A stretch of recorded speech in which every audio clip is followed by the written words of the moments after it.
Vamos lá, gente. Eu estou muito feliz de trazer esse assunto aqui, porque também é um assunto muito pedido. Distúrbios alimentares, né? A gente sabe que existem vários. Então, na verdade, eu falar de distúrbios, eu tenho que falar que eles são um grupo de condições de saúde mental que afetam a maneira com que as pessoas se relacionam com a comida. Muitas vezes não só com a comida, mas também com o peso corporal, com a imagem corporal.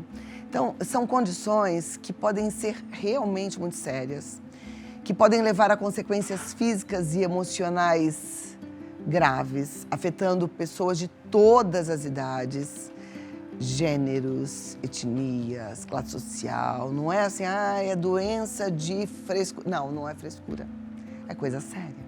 A gente vai bater um papão muito bom hoje com 3 pessoas muito queridas. A princípio, eu vou receber a nutricionista, doutora Fátima Michelin, e a psicóloga, doutora Joana Dark. Estou muito feliz de tê-las comigo. Obrigada, Fátima. Eu estava com tanta saudade de você. Obrigada. Estava falando lá em cima, essa é uma nutricionista que eu tiro o chapéu, sabe? Essa aqui manja muito. E eu amo quando você vem dando dicas das comidinhas, precisa voltar pra gente aprender a fazer aquelas marmitinhas práticas. Verdade, né? verdade. Joana Dark, seja bem-vinda. Primeira vez aqui com a gente, Primeira né? vez, um prazer enorme. Que vestido lindo, vamos falar, não é não? Nossa! Muito. Amei. Senta aqui do lado da Fátima. Gente, falar desse assunto é tão importante, né? Porque às vezes a pessoa começa sem perceber e entra num estágio de doença onde a vida fica arriscada, né? Ela coloca a própria vida em risco, não é assim? É isso mesmo. Vocês têm experiência com pacientes com distúrbios alimentares, Joana? Sim, sim. O distúrbio alimentar começa de um jeito que não tem uma programação, né? De repente foi.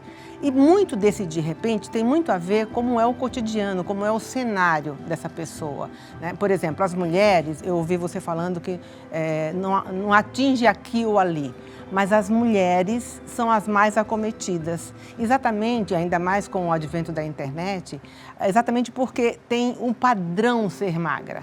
Então, ser magra é ser de sucesso. Não tem nada a ver. Porque, na verdade, tem toda uma condição emocional, psíquica, que fica condicionada ao indivíduo usar a comida enquanto comida ou desapegar da comida enquanto função primária. Ou seja, a comida como um elemento que preenche algo que está vazio, que não necessariamente é a comida, né? Pode ser um vazio de afeto. Então, ele come, engorda, dilata o estômago e precisa comer mais, porque, na verdade, continua no vazio, porque o vazio não é do alimento em si, e sim de outro tipo de alimento, né? Aqui eu destaquei o afeto. Então, essa condição vai fazendo com que ele fique entendendo que a comida o abastece e ele pode chegar à obesidade, inclusive ao óbito, né? Ou o contrário. Ou o contrário. Ou o contrário. Anorexia. Anorexia, bulimia. Também, consequentemente, pode chegar ao óbito. Daqui a pouco eu quero falar sobre esse vazio com você, Joana. Mas eu queria perguntar para a Fátima, essa questão de comer, estômago dilatando, como é que a nutricionista encara esse desafio de alimentar um paciente que está com o estômago muito aumentado, muito expandido, que sente muita fome? Então, o paciente, no caso de transtornos alimentares, ele precisa de uma equipe multiprofissional. Não é só o nutricionista que vai conseguir contornar aquela situação, porque a gente está falando de uma doença psiquiátrica, né? Que atinge a parte emocional, que atinge a parte do pensamento e comportamental. A nossa parte, no caso da nutricionista, é a parte comportamental, é como eu vou lá, pego e como, mas você tem anteriormente a emoção e o pensamento que precisam ser trabalhados em conjunto. No caso, quando eu pego, por exemplo, um paciente com compulsão alimentar, e às vezes é interessante que o nutricionista pega primeiro um paciente com transtorno porque está obeso ou está muito magro, ele não vai para o psiquiatra, ele não vai às vezes no terapeuta, ele vai no nutricionista. Então a gente precisa primeiro reconhecer que ali há a possibilidade de ter um transtorno e precisa de mais gente tratando. Agora, falando nutricionalmente, como tratar, assim, a gente tira o açúcar, porque o açúcar e a farinha branca é um dos veículos de compulsão alimentar, né? Se você não retira esses nutrientes, dificilmente a pessoa sozinha vai conseguir parar de comer. Ela começa a comer, o açúcar traz um bem-estar enorme, porque quando você está angustiado, ansioso, enfim, você quer comer doce, você quer comer coisas calóricas, porque isso imediatamente traz uma recompensa, né, física e emocional. Então, se você retira esses alimentos, é como você retirar bebida de uma pessoa que é alcoolista, né? Tem um tempo de sofrimento, tem um tempo de dificuldade, mas ao mesmo tempo há uma desintoxicação desse organismo que passa a conseguir depois comer melhor. A gente não pode fazer dieta restritiva, extremamente restritiva, não pode fazer jejum intermitente, por exemplo, porque isso causa compulsão, mais compulsão alimentar. E no caso de alguém que tem anorexia, você vai ter que ensinar a se relacionar de outra forma com a comida, porque não é uma relação de que eu estou comendo para manter o meu corpo, não estou comendo para me nutrir. Se eu comer, aquele alimento vai fazer mal para mim. Então, é uma relação ruim que se tem, né? Então, vai ter que trabalhar o ambiente, principalmente familiar, que é muito importante para estruturar. Eu assisti uma reportagem até mostrando uma cirurgia bariátrica, mostrando o tanto que foi retirado de um estômago. E ali explicou que ali são liberadas as grelinas, que são os hormônios que geram fome ou quando estão ali, né, gera saciedade quando bate na parede do estômago, né?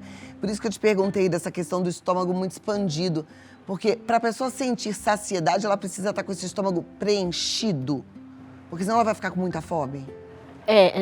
Na verdade, há um descontrole desse sistema, né? Então, a pessoa come e ela não percebe que consumiu o suficiente, porque, na verdade, ela está buscando outra coisa, não é uma sensação tipo, nós comemos falando, tá beleza, a gente está sem fome.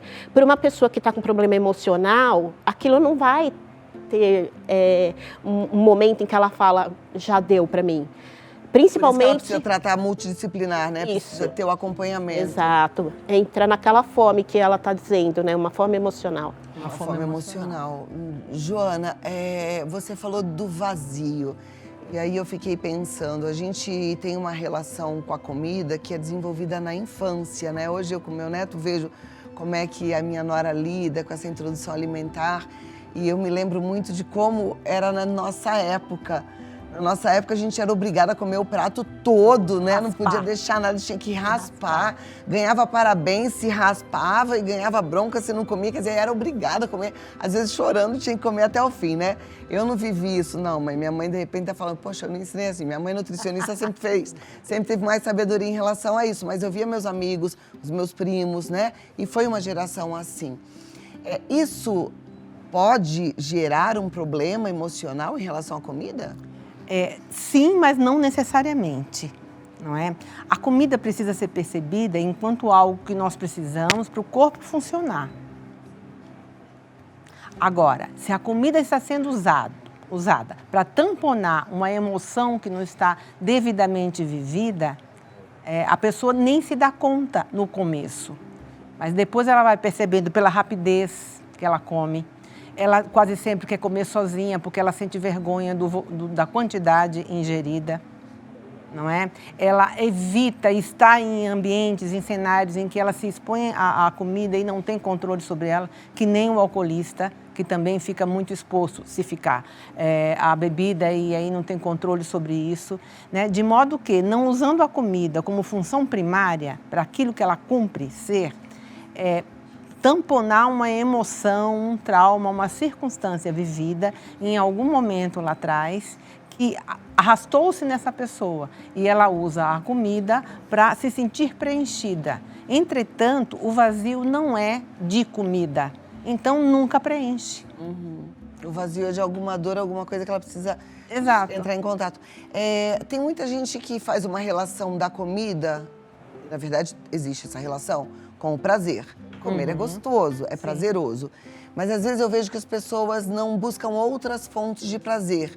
Seu único prazer é a comida.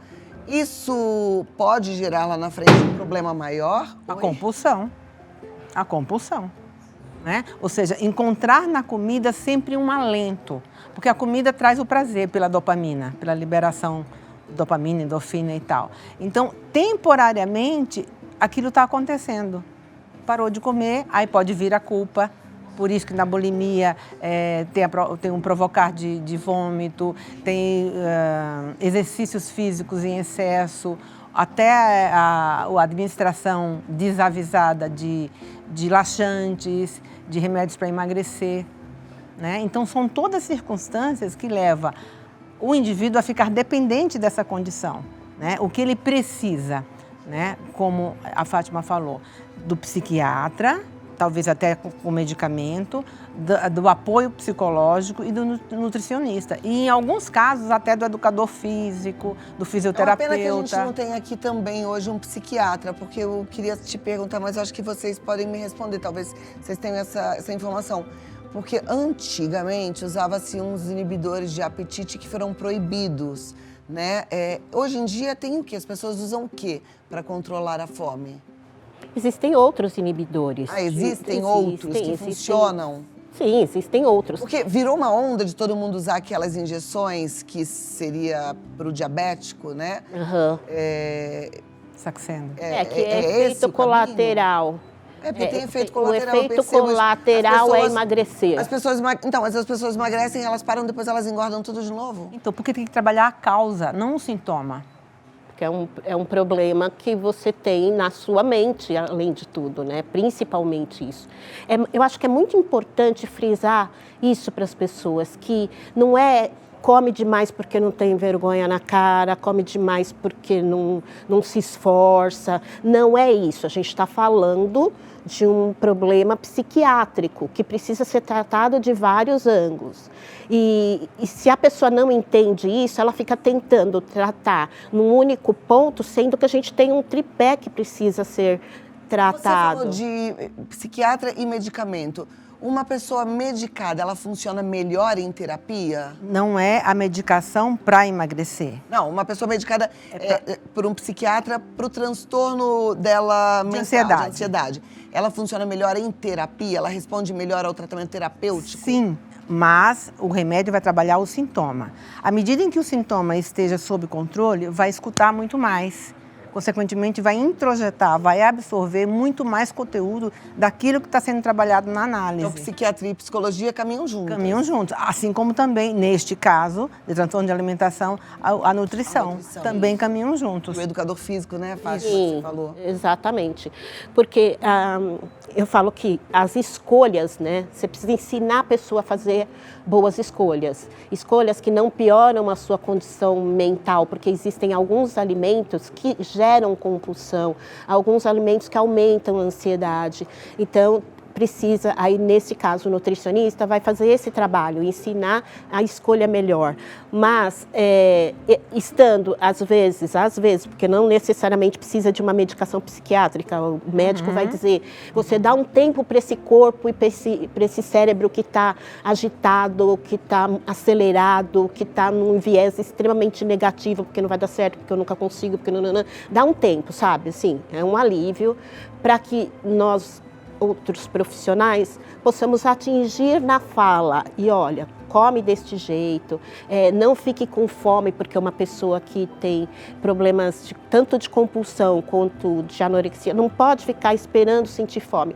Vai comendo, come os melhores alimentos para você não ter essa compulsão mais, né? Que tenha uma digestibilidade boa, que te dê um fortalecimento, principalmente um ganho de músculo, né? Que é a proteína, porque a proteína ela protege o corpo de uma série de doenças, além de que protege também a mente, em função de que parte dos neurotransmissores precisam de proteína para melhorar. Perfeito. Deixei uma pergunta no ar, né? Será que alguém lá do outro lado do mundo, através de um aplicativo, através de uma plataforma, de um grupo de Facebook, pode estimular uma menina ou um rapaz a um transtorno alimentar?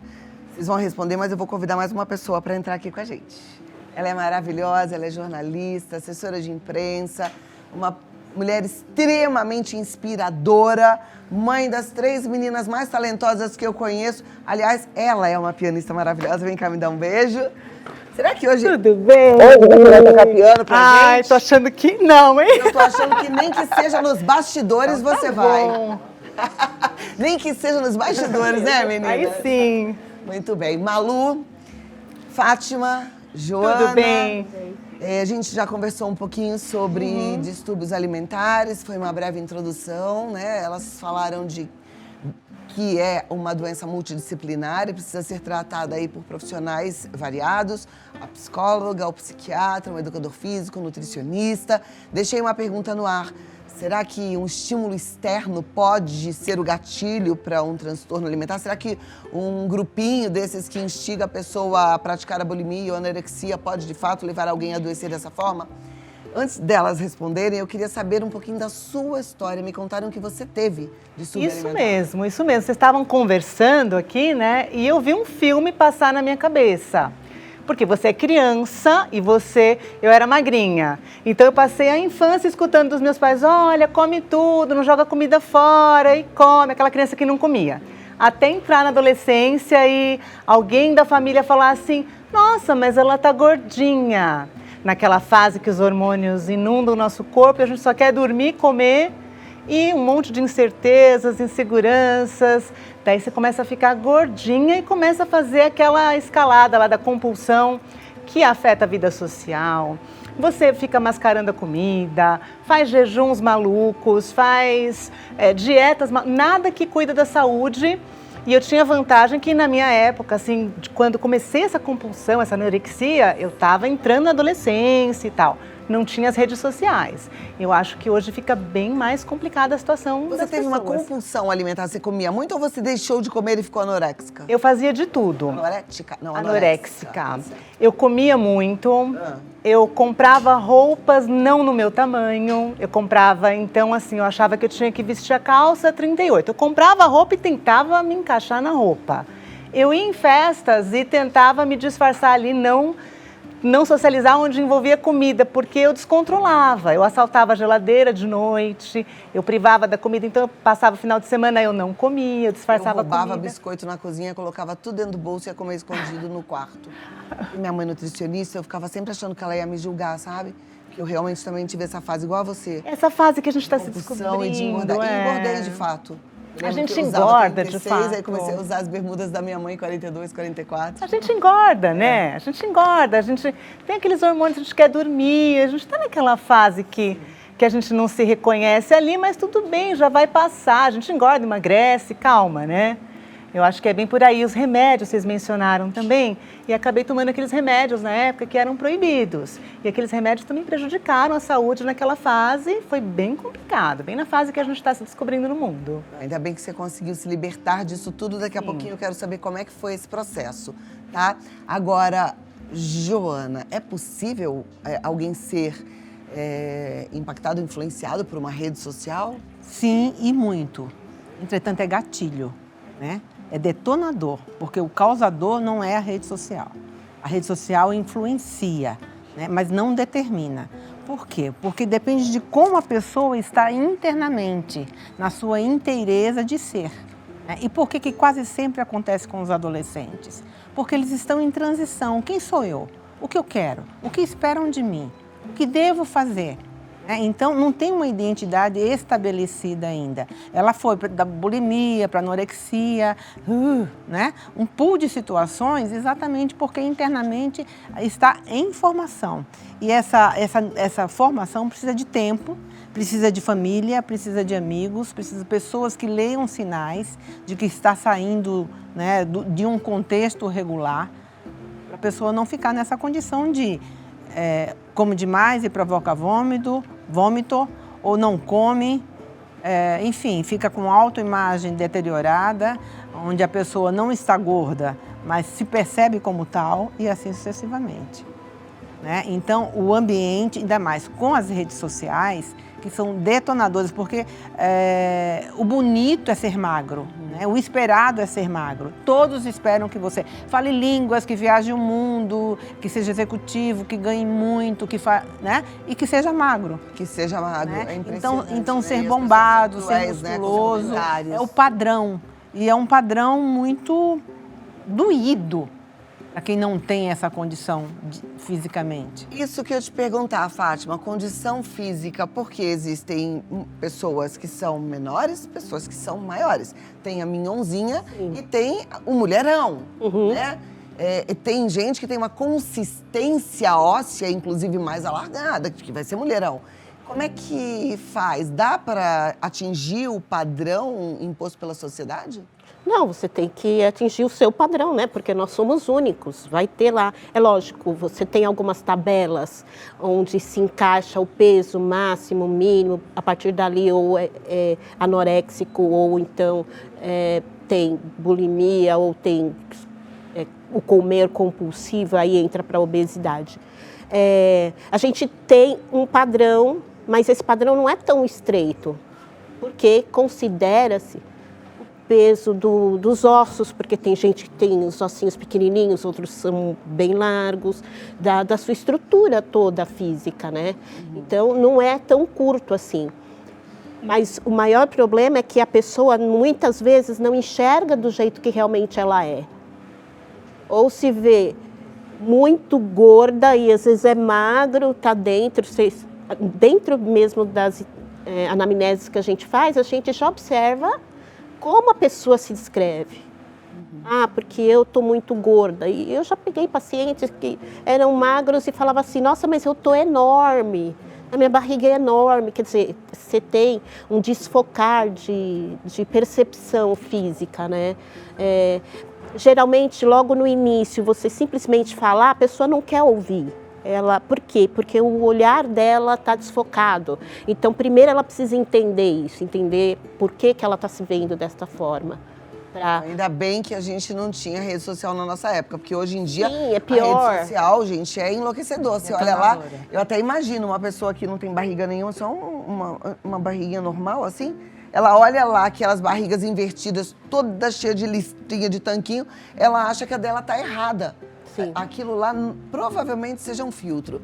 Você tinha essa comparação com as suas amigas na época? Olha, na verdade, eu me isolava das minhas amigas. As minhas amigas não estavam nessa e eu estava nessa. Porque na época eu tinha aquele sonho, vou ser modelo, vou desfilar, ir em teste, tinha aquela fita métrica. Você tinha que ter 90 de quadril.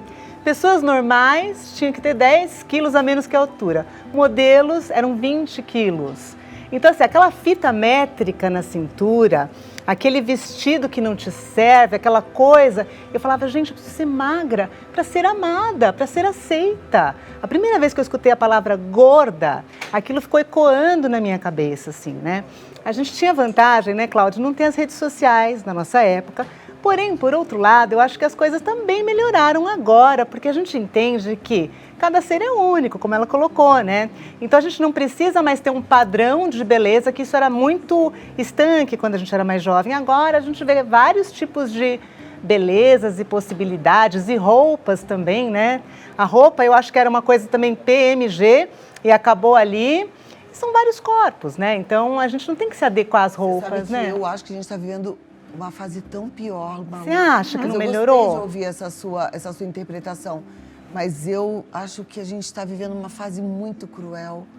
Eu sinto assim, muita dó dessa meninada, porque tá muito complicado. Você vê um comentário de uma tia falar, tá engordando, te machucou. Me lembro quando eu fui fazer uma foto que uma pessoa falou assim, você é curta. Eu falei, como curta? Como você assim? tem a perna curta. E ali eu já me senti uma coisa pequenininha, diminuída, né? Hoje em dia, isso é o tempo inteiro, 24 horas por dia. Você entra na rede social, tá tudo ali. É verdade. Aquele padrão, eu acho pior. É verdade. Realmente, hoje, o nível de exigência social é maior e o nível de maturidade da criança e adolescente é menor. Porque tudo é para ontem, tudo é fast, né? É tudo assim. E a criança, e muito mais o adolescente, não se dá tempo para esperar acontecer. Então, ou entra numa dieta mirabolante... Nossa, você falou tudo. É esse o problema. Pode continuar. É isso. Porque ninguém mais está com tempo para nada. As pessoas querem ouvir um áudio na velocidade 2. Isso. E querem emagrecer de hoje para amanhã. Né? Ou entra numa dieta mirabolante, né? Então compra roupa e se impõe ter que caber naquele manequim que não é seu. Mas se impõe, né? E fica enlouquecido para entrar naquele manequim. Imagine isso. Existe dieta rápida para emagrecer rápido? Mágica. E Que dê saudável. certo, né? Não existe. Não existe. O que eu vejo é, geralmente, esse tipo de paciente, eles expurgam, como se diz, né? Então usa laxante, usa diurético, aí ficam sem comer por horas, ficam sem beber líquido também por horas, ou às vezes até dias. E isso causa um prejuízo muito grave à saúde, porque alguns chegam a óbito. A gente já vê o paciente a óbito por conta desses hábitos. Essa pressa para emagrecer pode virar uma anorexia? Pode virar uma depressão, inclusive. Um indivíduo que não tem os elementos que vai dar energia para ele, ele deprime, ele fica inibido, ele fica irritado, né? Porque não está abastecido das suas necessidades mínimas e básicas. Qual que é o ideal de emagrecer semanalmente ou por mês, Fátima? Menos de 500 gramas, um pouco menos, por mês. Por mês? Para você fazer isso de maneira saudável. Uau! Sustentável. Eu já achava que era pelo menos 4 quilos por mês. E sustentável. Olha isso, a minha geração achava que era 4 quilos por Mas mês. tinha o efeito Já tínhamos sanfona, pressa. lembra? Mas a turma deve chegar no seu consultório querendo emagrecer 10 quilos no mês, né? Na semana. Na semana. Nossa! Na semana. Fala assim, eu tenho um casamento no sábado e eu isso. tenho que caber nesse vestido até sábado. E, tipo, hoje é terça. Não existe isso. Porque quando você tem um emagrecimento, você tem perda de músculo, não é só gordura. Porque as pessoas pensam assim, vai perder só essa capinha de gordura que está aqui. Não, você perde tudo que tem no corpo. Ele não seleciona, ele não fala assim, isso é músculo, fica, isso é gordura, vai. Não, por isso que não pode ter uma redução de peso drástica. Agora, a gente tem uma flexibilidade maior, se eu perder até 1 quilo, 1,5 quilo no mês, tudo bem, se eu fizer uma nutrição bacana, ok. Mas mais que isso, não é sustentável para o seu corpo. Você vai ter uma redução do sistema imunológico, porque você também está perdendo sangue ali, né? Está perdendo proteína, então você tem problemas com neurotransmissores e com vários hormônios que circulam, que são a base de proteína. Então é devagarinho. É devagar. A gente também não engorda de uma hora para outra, né? Não Por que engorda. que quando acaba a semana, na sexta-feira, se eu subir na balança de manhã, eu tô com um peso e eu chego no domingo, no final do dia, eu tô 3 quilos mais pesada? Isso acontece porque geralmente você come aquilo que a gente chama de besteira, né? Você vai para pizza, vai para o salgadinho. Então você tem uma quantidade de farinha, uma quantidade de sal que ajuda a segurar líquido. Então né? eu tô inchada. Você também tá. Não é só... Não é que gordura. É pura gordura. Não é pura gordura, mas você tem também uma retenção líquida ali. Porque esses alimentos que a gente fala, essas gordelícia, tal, geralmente são ricos também em sódio e açúcar. Então, é devagarinho, tudo é devagarinho, viu? Então não se assusta. Como é que foi a sua virada, Malu? Então, a minha virada foi o seguinte, fui saindo da adolescência, daí fui me autoconhecendo, assim, eu não contei com uma equipe, assim, se eu tivesse ido numa psicóloga fazer terapia, acho que seria muito mais fácil. Caí num médico que me deu aquele caminho que foi super antissaudável, né? Então, acho que o caminho é ser saudável, fui praticar uma yoga, me autoconhecer, parar um pouquinho e entender que também nós não somos o corpo, né? Nós estamos no corpo, devemos cuidar com equilíbrio. O que ela falou é tão sério, né? A história de perder nutrientes, ou seja, arriscar ficar doente porque você quer manter um padrão. A coisa das redes sociais, você falou, né? Eu acho que hoje tem a história da inclusão, que é interessante. Os vários tipos de beleza, isso existe. E a internet também pode ajudar que as pessoas se curem, né? Amei isso que você falou, Da que foi o que você inclusão, trouxe ainda há pouco. eu Era acho. esse olhar generoso para a internet, que eu acho que Eu a gente pode acho. começar a propagar mais isso, ao invés de a gente ficar Selecionar. olhando só o lado ruim dessa Rede, né? Que Vamos falar sobre isso e vamos espalhar mais isso. Caiu na sua mão? Compartilha. Exato. Inclusão. Inclusão. Diversidade de corpos. Exatamente. Maravilhoso. Não tem o corpo certo. Qual é o corpo certo? Não existe, né? O Aí corpo você certo. Você é maravilhosa. Cada... Inteira, inteligente, sábia. E depois ela vai tocar piano pra gente. Meu Deus, Seja nos que medo, não bastidores. sair nada. E aquelas meninas que tocam também? Também minhas filhotas, aí né? São três. elas estão entrando na adolescência, eu super falo pra elas, né? Olha, tá gordinha, não tem o menor problema, passa, daqui a pouco a gente faz pai também fazia exercício. assim. Mentira. Meu pai fazia um bullying, gente, mas era com muito amor. Mas ele. Agora, hoje em dia, gente, eu só vou repetir, tá? Por favor, não é que eu tô falando isso. Mas meu pai falava assim: quando crescer vai virar um bagulho. E dava risada. Não. Porque lá ia eu, entendeu? Cozinhava uma lata de leite condensado, comprava um pacote de biscoito maisena e comia inteirinho, igual uma doida. Aí, mas ele fala, ai, desculpa, você nem virou. Não virei, né, pai? Te amo. Ele é maravilhoso. Mas era com carinho, mas hoje em dia... Era do jeito que ele tinha, né? Mas era carinhoso.